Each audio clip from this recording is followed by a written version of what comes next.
গণঅভ্যুত্থান হওয়ার পরে জনগণ একটা গাঠনিক শক্তি হিসাবে হাজির হন, গঠন করবার ক্ষমতা হাজির হন। এই গঠন করবার ক্ষমতা যাদের থাকে এদেরকে বলা অন্তর্বর্তীকালীন সরকার, কারণ তারা রক্ত দ্বারা নির্বাচিত।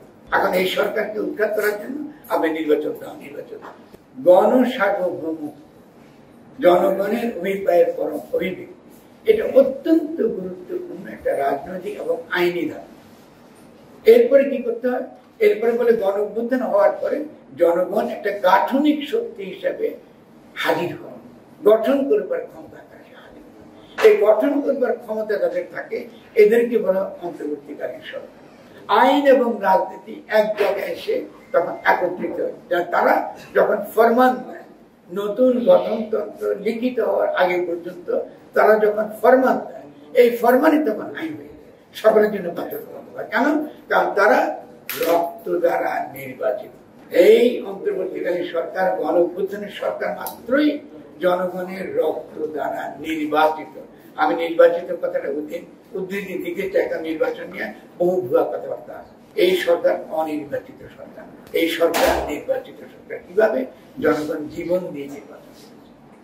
কারণ তাদেরকে আগে আইন, তাদের যে অধিকার, তাদের যে ইনসাফ পাওয়ার অধিকার, এই অধিকারকে বঞ্চিত করেছে, হরণ করেছে বলে এই ধরনের একটা সরকার এসেছে, জনগণ তাকে কায়েম করেছে। এখন এই সরকারকে উৎখাত করার জন্য আপনি নির্বাচন, প্রথমে 3 মাসে, তারপরে 6 মাসে, এখন ক্রমাগত এই সরকারকে চাপ দিচ্ছে।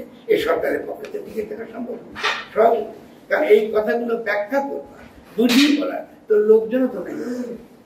তারা দেখুন গাঠনিক ক্ষমতা, একটু শব্দগুলো আপনার সাংবাদিক ভাই, আমার ভাই, আপনার প্রত্যেক মিত্র একটু ধারণা করুন, পরিভাষাগুলো করবেন। এরপর হলো গাঠনিক ক্ষমতা, কনস্টিটিউয়েন্ট পাওয়ার।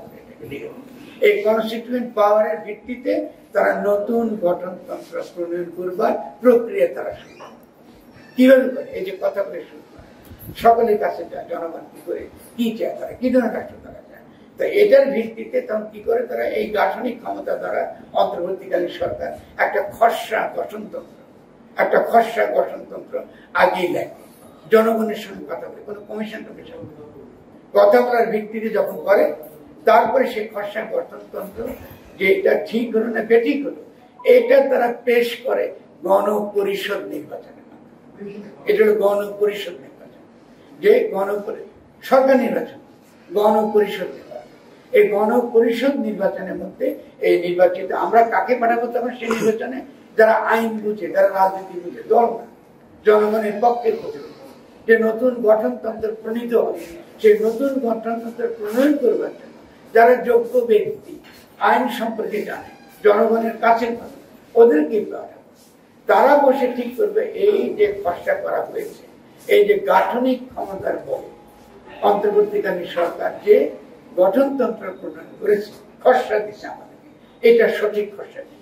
এই তখন দীর্ঘ হয় গণপরিষদ। আপনার দিকে জেনে রাখো, বিভিন্ন দেশে হয়েছে, ফরাসি বিপ্লব হয়েছে, মার্কিন দেশি বিপ্লব হয়েছে, ইরানি বিপ্লব হয়েছে, সব নেপালে হয়েছে। ঠিক আছে? এই তর্ক বিতর্ক চলে এবং এই তর্ক বিতর্কের ভিত্তিতে তখন গণপরিষদ একটা মোটামুটি আরো পূর্ণাঙ্গ খসড়া গঠন, এটাও ঘটে, একটা পূর্ণাঙ্গ খসড়া গঠনতন্ত্র সে পাশ করার পরে এরপরে হয় রেফারেন্ডাম।